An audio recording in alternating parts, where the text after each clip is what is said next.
Secundaria tercer grado. Artes. Artes visuales. Mi cuerpo habita un espacio.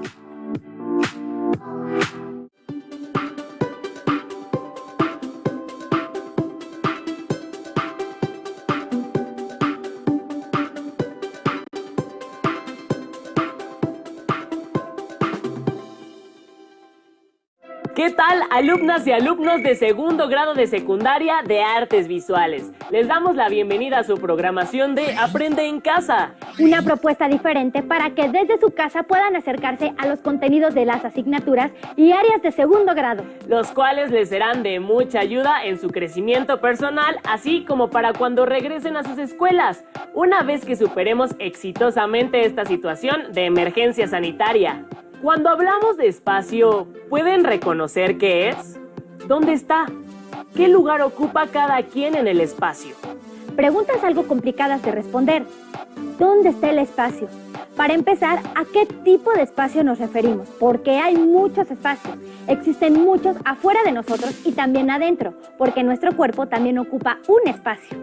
¡Claro! Nuestro cuerpo es físico y lo que es materia ocupa un lugar en el espacio. Aunque les diré que yo no estoy solamente en un lugar. Me muevo para todos lados. Entro, salgo, subo, bajo, bailo, salto. La mayoría de la gente lo hace. Entonces, ocupamos más de un espacio. Exactamente. El espacio o el conjunto de espacios son algo que nuestro cerebro construye y entiende de una manera muy especial, por el uso de nuestros sentidos. ¡Claro! Porque a través de nuestros sentidos vamos creando la imagen del espacio en nuestra mente. Por ejemplo, con la vista y el oído podemos entender la profundidad y forma de un lugar. Con el olfato, percibir a veces lo que no se ve, pero está por ahí. Por ejemplo, el arroz recién hecho en casa. Con el tacto podemos sentir no solo los objetos y cosas, sino también saber si están cerca o lejos. Y con el gusto reconocer, por ejemplo, los sabores de la comida de un campo o de una ciudad.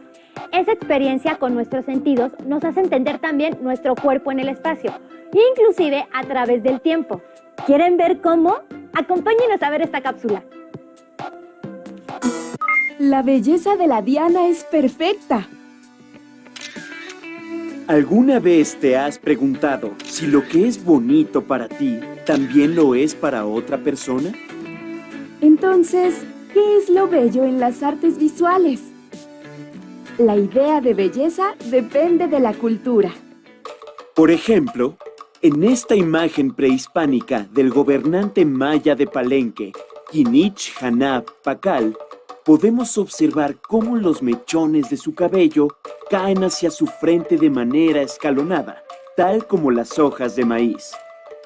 Este efecto visual se acentúa mucho más gracias a la deformación alargada del cráneo que, según creen los arqueólogos, se hacía para evocar al dios del maíz.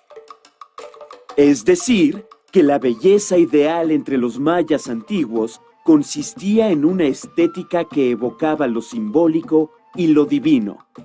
De tal manera que, como prácticas de sus ideales de belleza, los legendarios mayas se hacían deformaciones cefálicas, tatuajes, limados dentales y se provocaban estrabismo. También ha habido otras culturas que han deformado su cuerpo, como formas de llevar a la práctica sus ideales de belleza. Por ejemplo, en China se vendaban los pies de las niñas para que estos no crecieran, aunque cabe decir que hoy en día esta práctica ya se ha abandonado. Por otra parte, el ideal de belleza que ha dominado el arte europeo y por tanto a las culturas de América Latina tras la colonización, es la idea de belleza heredada de los antiguos griegos. En su concepción de la belleza ideal, se crearon reglas o cánones que nacieron del estudio de la naturaleza y las matemáticas, donde la belleza va en relación a la proporción, la armonía y la simetría. De esta forma, podemos observar en su arquitectura el llamado número dorado o proporción áurea, que también está presente en la naturaleza. por ejemplo, en las flores, las conchas o los moluscos, entre otros seres de la naturaleza. Esta espiral se crea con la llamada sección áurea, que fue descrita en el siglo XIII por Leonardo de Pisa, mejor conocido como Fibonacci, a través de una serie que lleva su nombre.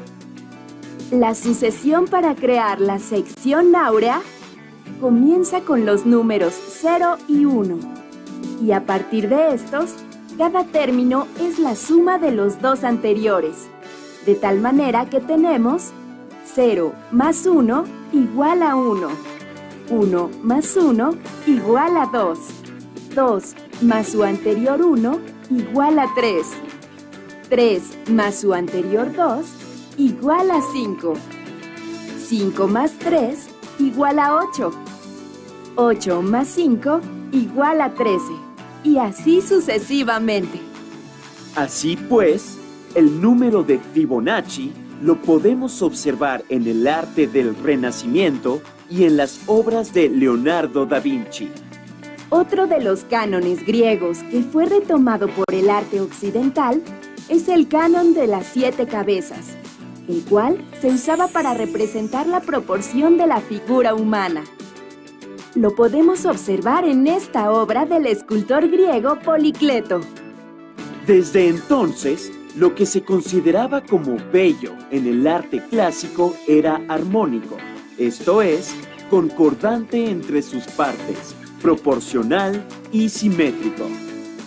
Esta forma de percibir la belleza ideal predominó por muchos siglos en el arte europeo, sobre todo durante el Renacimiento, con artistas como Leonardo da Vinci, quien realizó un estudio de las proporciones ideales del cuerpo humano en el conocido Hombre de Vitruvio. Y por supuesto, durante el Neoclásico, que como su nombre lo indica, fue un movimiento en el arte que retomó los ideales clásicos, griegos, romanos y también renacentistas, como el orden, el equilibrio, la concordancia, la proporción. En nuestro país podemos encontrar muchas pinturas y esculturas neoclásicas en las cuales disfrutar de los cánones de belleza heredados de los griegos. El neoclásico se extendió en nuestro país durante los siglos XVIII y XIX, sobre todo gracias a la fundación de la Academia de San Carlos. ¿Cuáles son los ideales de belleza en nuestra sociedad actual? ¿Qué piensas al respecto? Comparte tus opiniones y plasma tu conclusión personal en una composición bidimensional. Por ejemplo, un dibujo o pintura. No imaginaba que la idea de belleza está relacionada con el lugar y época en la que han vivido personas. Es decir, que la forma en que los percibimos los cuerpos de las personas cambia según el espacio y el tiempo en el que han vivido. Y no solo la belleza, sino todas las categorías que los seres humanos utilizan para decir que algo agrada o desagrada a sus sentidos. Las categorías fueron creadas por los seres humanos para distinguir y darle un valor y comprender la información que sus sentidos perciben. Pero también una misma categoría varía dependiendo del lugar y la época donde viven las personas. Entonces, ¿la idea de belleza va cambiando con el paso del tiempo? ¿Qué opinan? Para responder y conocer más acerca del tema, los invitamos a ver la siguiente cápsula y a realizar el ejercicio que indica. Les sugerimos anotar las preguntas, así como las ideas principales, y posteriormente integrarlas a su carpeta de experiencias.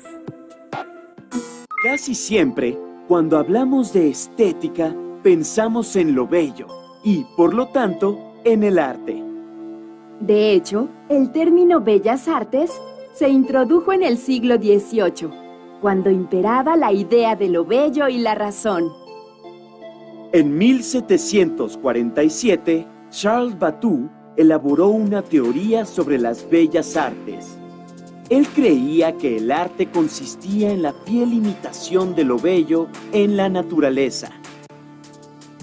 Así, incluyó dentro de las bellas artes disciplinas como la danza, la pintura, la escultura, la música, la poesía y la arquitectura. Y en 1911, el periodista y escritor italiano Ricciotto Canudo incluyó al cine.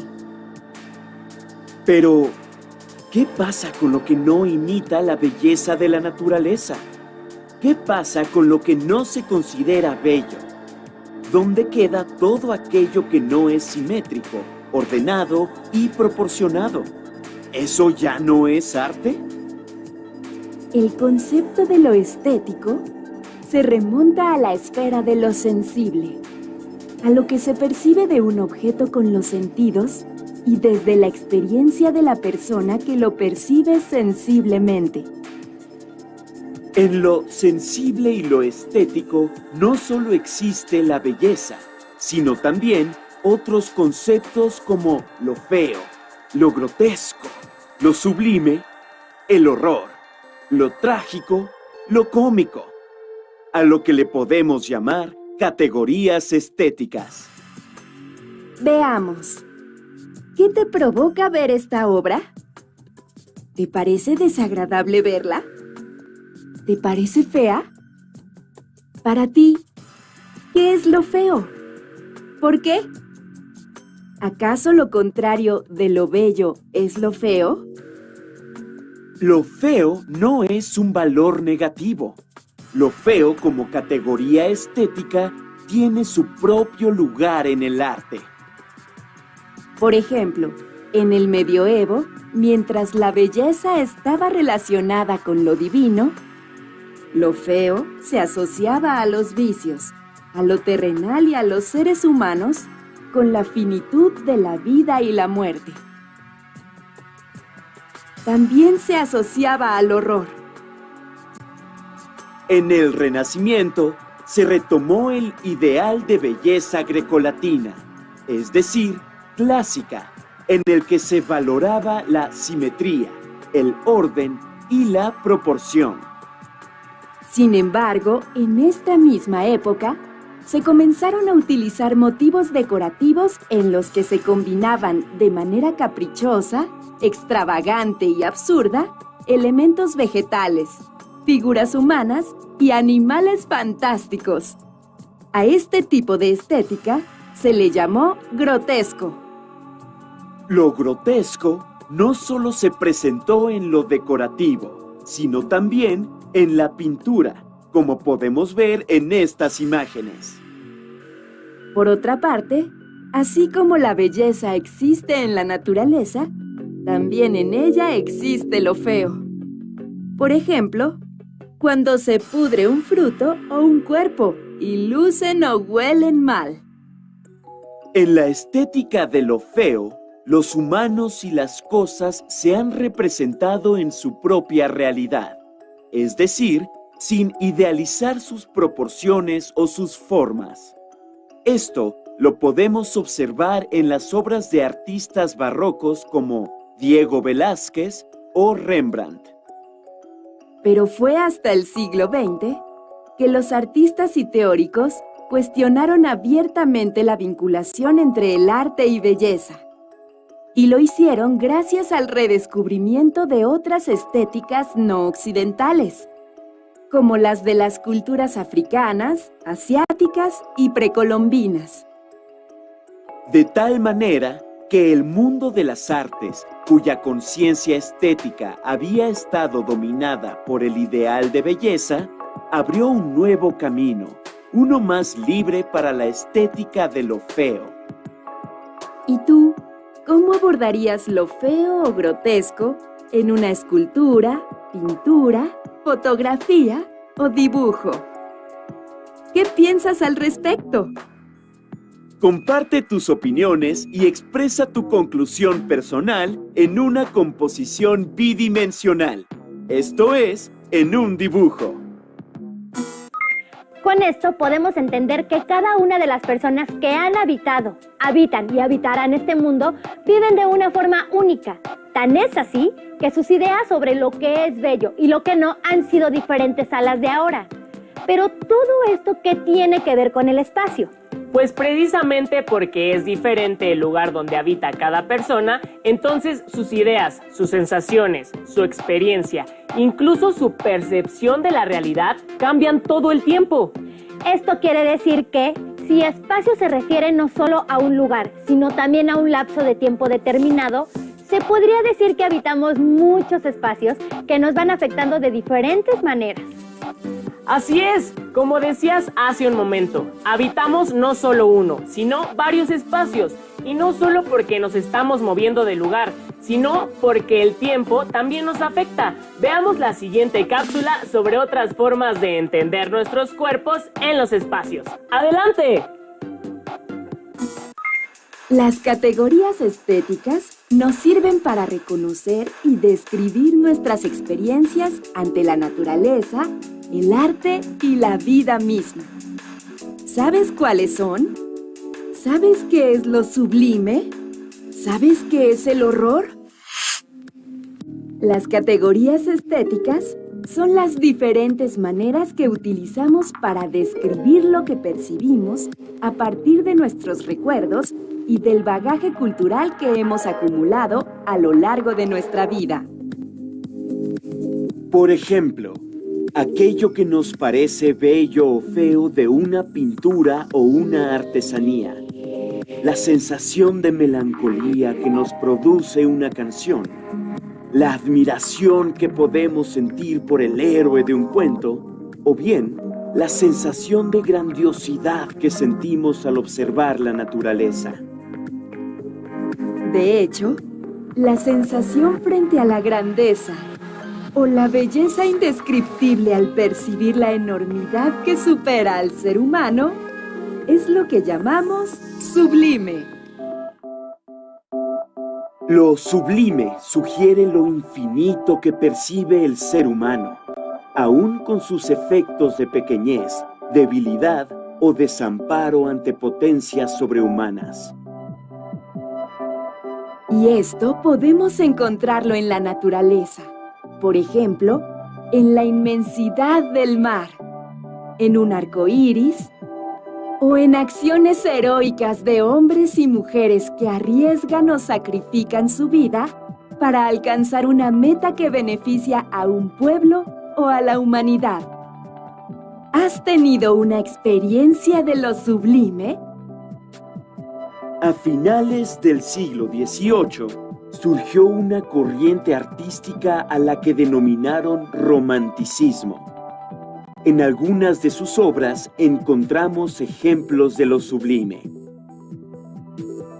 En ellas se glorificaba la libertad del individuo, la emoción por la naturaleza, la versión idílica de los tiempos pasados, narraciones épicas, naufragios, pesadillas y seres sobrenaturales. Todo esto como vías de expresión del sentimiento. Por ejemplo, en la obra El caminante sobre el mar de nubes, el autor nos presenta a un hombre en la cima de una montaña, contemplando lo sublime de la magnificencia de la naturaleza, entre un mar de nubes que cubre un paisaje montañoso. El artista nos ofrece su percepción de lo pequeño del ser humano frente a la enormidad de la naturaleza, quien pareciera va a absorber al hombre de la pintura. El pintor alemán Caspar David Friedrich es uno de los pintores más representativos del género paisajista del romanticismo alemán del siglo XIX. ¿Qué te provoca ver la pintura? En las obras que acabamos de ver, existe la intención de los autores por mostrarnos la pequeñez del ser humano y la grandiosidad de lo que admira. Es tal la intención que en ocasiones lo sublime causa horror. Esto proviene del sentimiento de desamparo, ante lo que se sale de control y entendimiento, como el gran poder de la naturaleza, las pesadillas y los seres sobrenaturales. ¿Has tenido alguna experiencia de horror? En la pintura Saturno devorando a su hijo, el autor Francisco de Goya nos enfrenta a un monstruo sangriento y siniestro. Lo sublime del horror en esta obra radica en la base del temor a la muerte y a la certeza del dolor y el peligro. Según el historiador chileno José Ricardo Morales, Saturno devorando a su hijo es una crítica a la monarquía española que durante el reinado de Fernando VII ejercía la tiranía con el pueblo y también con sus hijos, devorándolos metafóricamente para mantenerse en el poder. ¿Qué te provoca la pintura? ¿Miedo o fascinación? Como hemos visto, las categorías estéticas funcionan como guía para orientarnos y tener una visión, un panorama del contenido del mensaje o significado de nuestras experiencias estéticas. ¿Cuál de las dos categorías estéticas les gustó más? Los invitamos a realizar una composición de lo sublime o del horror, ilustrando con una experiencia que hayan tenido. Me he dado cuenta de algo con todo esto que aprendimos sobre las categorías estéticas. ¿De qué? Cuéntanos. Así como si fuera un mapa mental, siento que todas las personas estamos conectadas unas a otras. Porque, fíjate, nuestros cuerpos son sublimes, son diferentes, son únicos. No importa si nos provocan miedo, alegría, horror o satisfacción. Guardamos en nuestro interior un mar de conocimientos, emociones, ideas, experiencias y sentimientos. Por lo tanto, ocupamos cada ser humano un lugar en el universo que nadie más puede llenar. Somos invaluables y aún así necesitamos de otros para poder sentirnos felices. Por eso creo que después de esta situación que ahora vivimos con la contingencia sanitaria, cuando nos encontremos con las personas que ahora no vemos, podemos transformar no solo nuestros pensamientos y nuestros cuerpos a algo aún mejor, sino también los espacios que compartimos. Y todo porque estaremos juntos de nuevo. Así es, qué interesante, ¿verdad? Recuerden que las artes nos hacen libres porque nos ayudan a expresar de manera creativa y divertida todo lo que queremos decirle al mundo. Aprende en casa, una nueva forma de compartir enseñanzas y aprendizajes y de avanzar en sus procesos educativos. ¡Hasta pronto!